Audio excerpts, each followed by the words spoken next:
Hello, my loves, and welcome back to Along This Spiritual Journey. So, what makes you an expert is not a degree. Hear me out. I found that when people go into any aspect of wanting to take what they love and know to the next level, they get what we all talk about, imposter syndrome.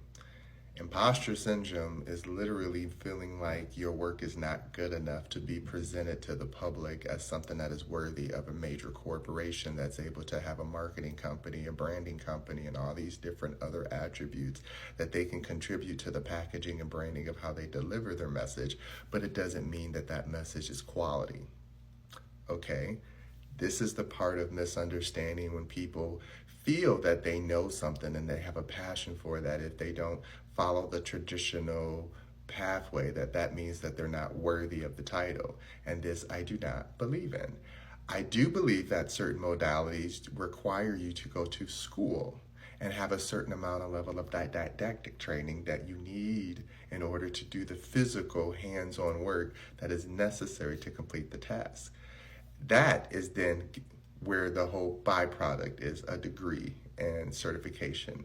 But again, there's still people within those programs, they understand how to memorize the information, but they don't know how to apply it. So this is why I say having a degree does not necessarily mean you understand. And I'm not putting down people who have degrees. I have degrees, I have certifications. But through this process, I've learned that my knowledge of knowing myself and how I express information and how I love to focus on a certain topic is what makes me the expert. Many people talk about the path and purpose and function. And what do you wake up every day and do easily and not think about?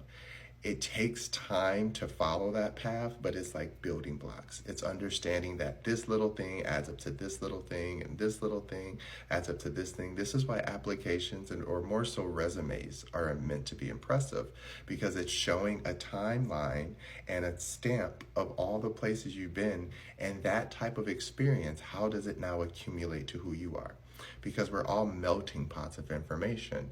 So just because you say, well, I only worked at a laundromat, and then I worked at a fast food restaurant, and then I got a job at corporate. Okay, well, laundromat, you understand how to do labor as well as you understand how to do customer service. In the food industry, you learn how to be organized. You learn how to be on time, which gave you discipline. And now this corporate job is giving you the comfort of being able to sit back and realize now I can use my mind more so than my body to now make my moves because I've already been there, done that. I know what to do now. You understand?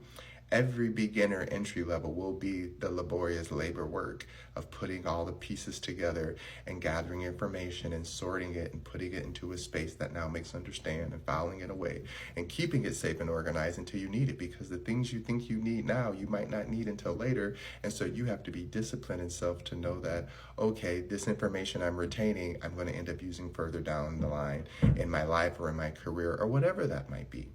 This is why when you meet a professional who's in their field, you can tell who's a master and who's just intermediate, who's just entry level, who's just doing the bare minimum, because they're repeating to you what any book would say. They're repeating to you what Google or ChatGPT would say now, right? They're repeating to you anything that they can go find themselves. What makes an expert is when you can tell me a nuance or an inside trade that I would have never thought of, because you're emotionally in the trenches, and when you were going through that moment emotionally, you could connect that to your logic of how you feel, and that survival kicked in, and then you put it together with your knowledge, which makes that wisdom, and then you get out of that experience. This is what keeps making you a master of whatever you're doing. No matter what it is, you're going to keep learning along the process, and you're willing to learn along the process and not shut it down because you don't feel like you don't understand, or that you feel somebody else is doing it better, or that you feel like you're not at the right place where you're supposed to be. It always comes back to make sense. Same for me. I am a speaker. I do not do public speaking. That's never been something that I desire. But I have no idea if what I'm doing now here on TikTok and other social media platforms is leading up to that. What I do know is that I have a message, and that message is my purpose, and that purpose drives my function. which then allows me to then go study more, to go to school more, to get the certifications, to get the degrees, to then prove that to the physical world. But it's never really needed to the physical world as long as you put in the work.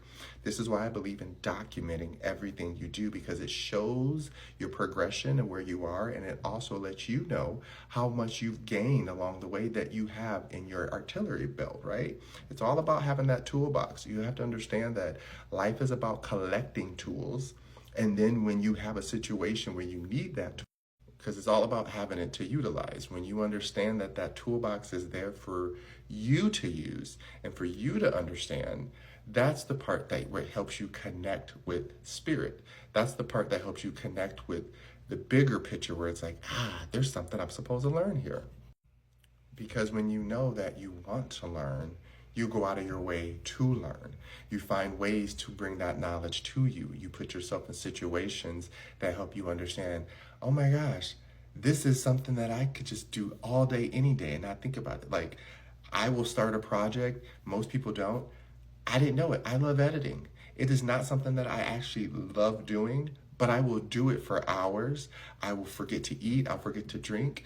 And that right there is a part of the passion. That means that I love the process of getting the final project. And I understand that the discipline and work it takes to sit there through it is part of the journey. So I've learned to love the tedious part of when you're doing a project and it's just piece, but piece, but piece, but piece. Just to make a snippet of the hue. You're not even making the picture. You're just making the color of the picture. Just a part of the picture. And then as you continue to build, you can see the whole picture come together. Like those paintings on here where people are like, trust the process. It's a sketch and then it's a blotch. And then that blotch turns into this layer upon layer upon layer that creates this beautiful tapestry, that creates this beautiful image of, that's it. Now I get it. That is the tertiary perspective, because when you're in it from the logical point or the emotional point only, those are just you putting the puzzle pieces together. The logical part is trying to figure out what the picture is on the puzzle. And so how you let your emotions get to you by putting this puzzle together is going to determine if this puzzle gets finished, right?